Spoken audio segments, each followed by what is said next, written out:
subscribe Netralaba Official. Halo, selamat datang di sesi pembahasan kita. Hari ini kita akan, langsung aja ya, kita kupas tuntas materi yang Anda bagikan soal vitalitas pria. Iya, halo? Fokus kita kali ini ke penyebab disfungsi ereksi, atau ya lemah syahwat itu. Dan juga kita lihat salah satu pendekatan alternatif yang diulas di sumber Anda, yaitu pijat dan totok refleksi dari Netralaba Helfo. Benar. Materi ini cukup detail ya, ngejelasin banyak faktor pemicu lemah syahwat, dari yang fisik sampai psikologis. Terus juga menjelaskan klaim soal cara kerja dan manfaat refleksi, plus ada konsep yang menurut saya cukup unik nih, barometer vitalitas pria dari Aris Munandar Nugraha. Nah, iya itu dia. Jadi tujuan kita di sini buat Anda para pendengar adalah membedah semua informasi ini. Kita coba urai ya, apa aja sih penyebabnya, terus gimana sumber ini menjelaskan cara kerja terapi refleksi itu, dan apa sebetulnya makna dibalik barometer vitalitas tadi. Oke, kita mulai dari akarnya dulu kali ya. Sumber ini langsung bilang kalau penyebab lemah syahwat itu ternyata jauh dari simpel ya. Betul sekali. Ini bukan masalah satu penyebab tunggal gitu. Sumber yang Anda kasih ini mengelompokkannya jadi beberapa area utama dan seringkali ini saling berkaitan. Mungkin kita bisa mulai dari faktor fisik atau medis dulu ya. Boleh. Ini biasanya yang paling kepikiran duluan ya. Apa aja tuh yang ditekankan di materi ini soal fisik? Jadi sumber ini menyoroti gangguan pada aliran darah. Itu jadi kayak biang keladi utamanya lah.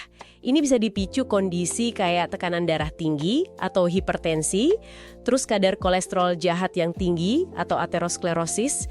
Itu loh kondisi pembuluh darahnya mengeras dan nyempit. Oke. Terus ada juga penyakit metabolik, contoh paling umumnya ya diabetes mellitus, gula darah tinggi yang terus-terusan itu kan bisa merusak saraf sama pembuluh darah kecil, termasuk yang penting banget buat ereksi. Oh, jadi kayak ngerusak pipa sama kabel di sistemnya gitu ya. Terus kalau hormon sama saraf gimana? Tepat, gangguan hormonal juga ngaruh. Misalnya kadar testosteron rendah, atau ada masalah di kelenjar tiroid. Nah, dari sisi saraf, kondisi kayak stroke, cedera tulang belakang, atau penyakit multiple sklerosis itu bisa ganggu sinyal dari otak ke organ vital. Penyakit jantung juga masuk hitungan, soalnya kan kalau jantung lemah, sirkulasi darah ke seluruh tubuh termasuk ke area penis jadi kurang optimal. Sumber ini kan juga nyebut soal efek samping obat sama gaya hidup ya. Itu masuknya ke fisik juga. Masih di ranah fisik. Ya, beberapa obat kayak jenis tertentu buat hipertensi, depresi, obat penenang, bahkan terapi hormon, itu disebut bisa ada dampaknya ke fungsi ereksi. Lalu kebiasaan kayak merokok, wah itu jelas ngerusak pembuluh darah. Konsumsi alkohol berlebihan sama narkoba juga jelas memperburuk. Terakhir, faktor kayak kelebihan berat badan sama kurang olahraga, itu juga kontribusi nurunin stamina sama fungsi pembuluh darah secara umum. Wah, dari sisi fisik aja udah rumit ya. Tapi kan sumber ini juga kayaknya ngasih penekanan kuat ke aspek psikologis ya. Ini kayaknya sering dianggap remeh nih. Banget, ini ditekankan banget. Stres berlebihan itu disebut salah satu kontributor utama. Terus ada juga kecemasan performa. Jadi rasa khawatir nggak bisa muasin pasangan, malah kejadian beneran. Depresi juga ada kaitan erat.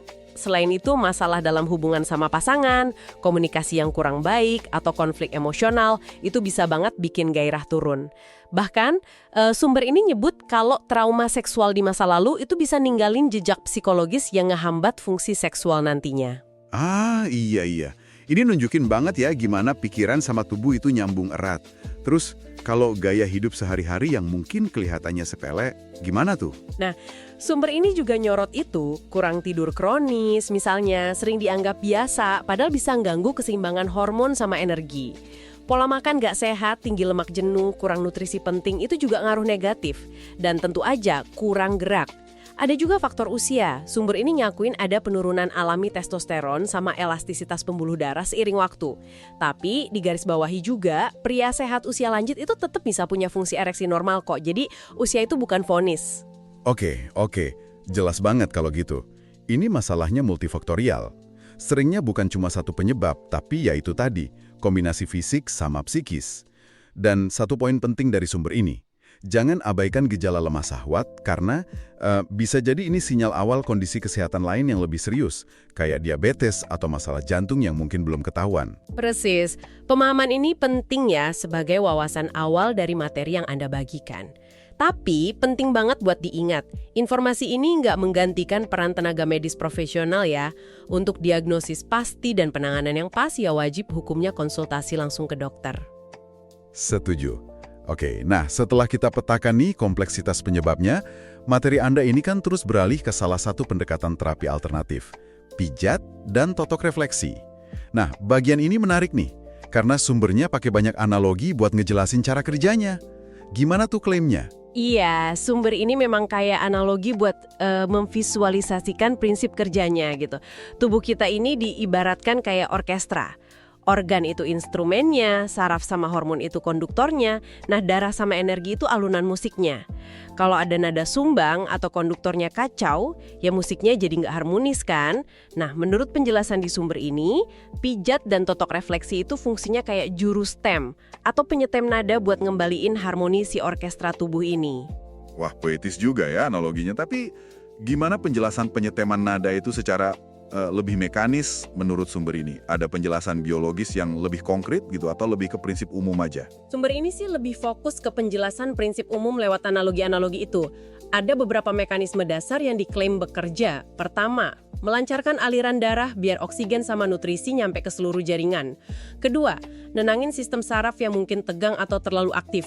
Ketiga, menstimulasi keseimbangan hormonal. Dan keempat, mengaktifkan homeostasis. Itu loh kemampuan alami tubuh buat nyembuhin dan nyimbangin dirinya sendiri. Oke, coba kita bedah analogi lainnya. Kalau efeknya ke saraf sama otot, gimana penjelasannya? Nah, buat saraf sama otot dipakai analogi selang air. Kalau selang kelipet atau keinjek, airnya kan mampet tuh. Mirip gitu kalau otot tegang atau saraf kejepit, aliran sinyal atau darah bisa keganggu. Sumber ini ngejelasin, pijatan lembut itu ibarat ngelurusin selang yang kelipet tadi, jadi alirannya lancar lagi. Sementara totok atau tekanan di titik spesifik itu diibaratkan neken tombol reset, ngasih stimulus biar saraf sama otot yang tertidur bisa aktif lagi, gitu katanya. Tombol reset ya?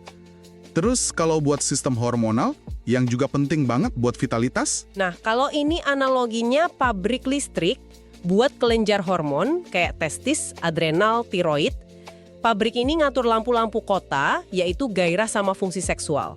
Kalau tegangan listriknya, alias produksi hormon termasuk testosteron, rendah, ya lampu kotanya redup. Menurut sumber ini, totok refleksi di titik tertentu, misalnya di kaki, punggung bawah, perut, itu ngasih impuls mekanis yang sinyalnya diterusin ke pusat kontrol di otak, area hipotalamus pituitari, terus otak nyuruh kelenjar-kelenjar tadi buat optimalin produksinya, naikin lagi tegangan listriknya. Oke. Terus kalau soal aliran darah sama keseimbangan tubuh atau homeostasis secara keseluruhan? Darah itu dianalogikan kayak sungai kehidupan yang bawa semua kebutuhan sel. Kalau ada bendungan atau sumbatan, ya alirannya kehambat. Pijat refleksi ini diklaim ngebantu buka sumbatan ini.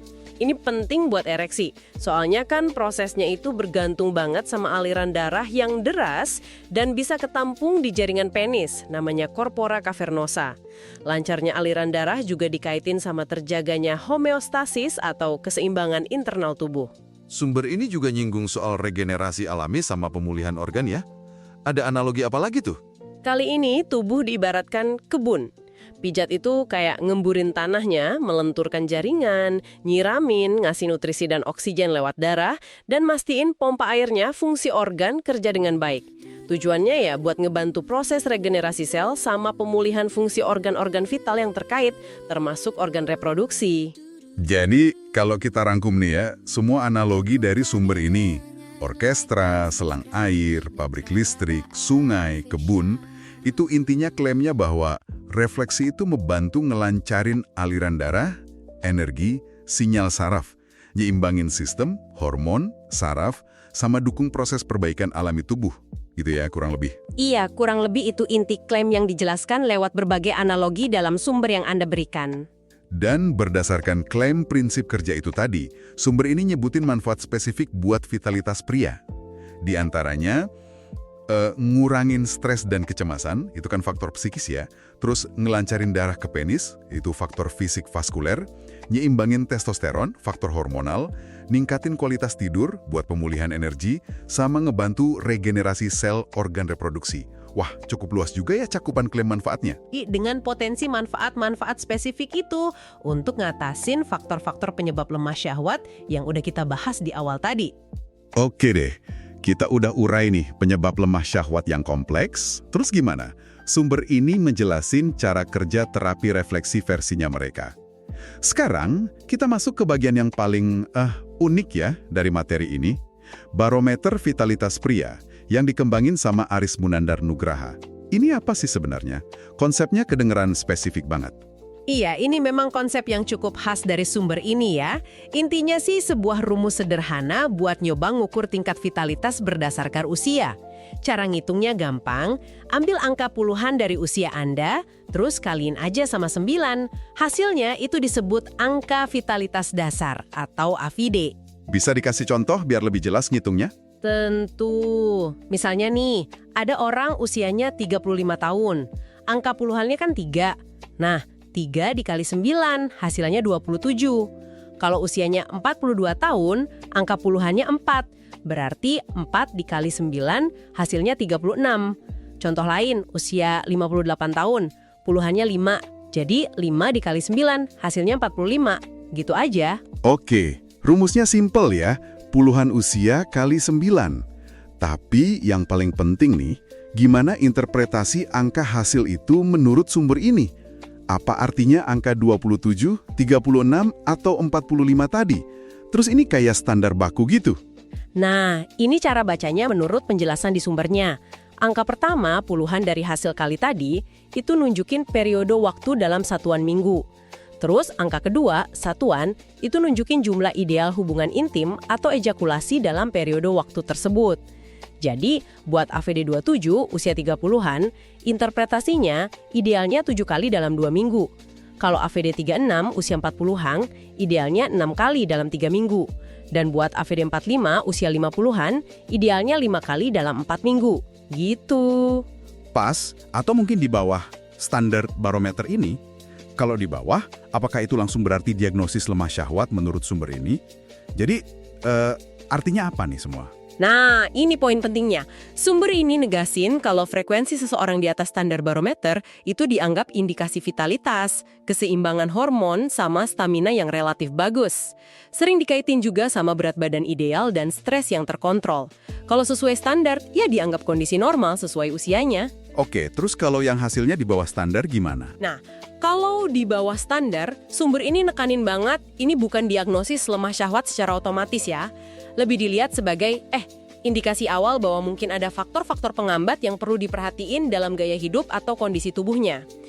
Faktor-faktor ini bisa macam-macam, kayak kelebihan berat badan atau obesitas, tingkat stres psikis yang tinggi, misalnya karena beban kerja berat, potensi gangguan metabolik kayak diabetes yang belum ketahuan atau belum terkontrol, masalah profil lemak darah, LDL, HDL nggak seimbang, efek samping obat tertentu, atau gangguan sirkulasi darah misalnya karena aterosklerosis atau kecenderungan darah jadi lebih kental, gitu, hyperkoagulan.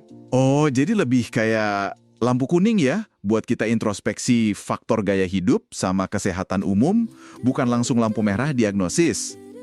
Sumber ini kan juga nyebut ada riset internal soal barometer ini.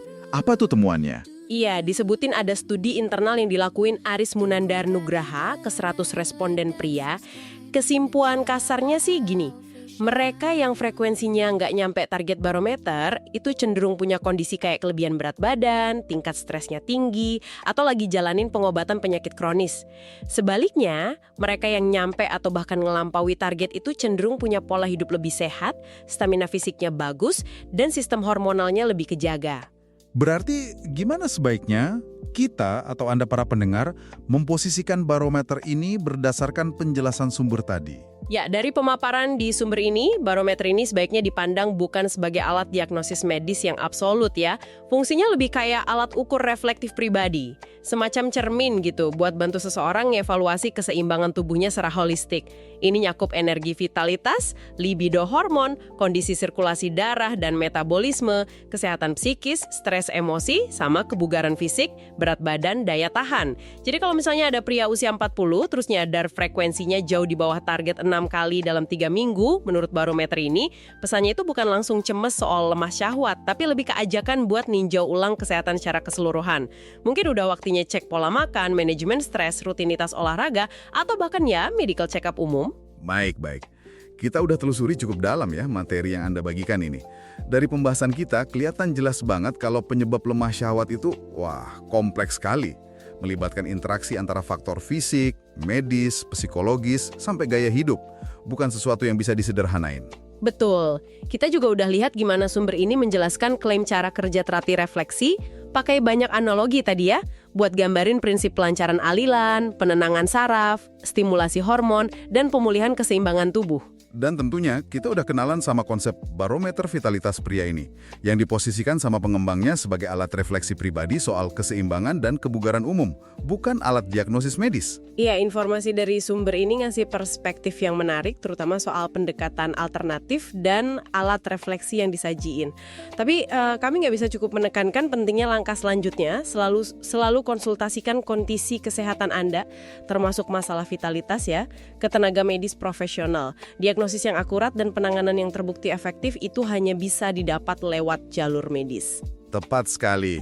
Nah, sebagai penutup sesi kita kali ini, mungkin ada satu pertanyaan reflektif nih buat Anda renungkan. Coba lupain sejenak angka-angka dari barometer tadi. Coba pikirin deh, dari semua aspek gaya hidup Anda saat ini, tidur, pola makan, tingkat stres, aktivitas fisik, mana sih yang paling Anda rasain dampaknya, entah positif atau negatif, ke tingkat energi dan vitalitas Anda secara keseluruhan. Dan berdasarkan itu, adakah satu langkah kecil aja yang realistis yang bisa Anda mulai lakuin hari ini buat ngebantu orkestra tubuh Anda main lebih harmonis lagi? Terima kasih banyak sudah menyimak pembahasan kita kali ini. Semoga ada manfaatnya ya.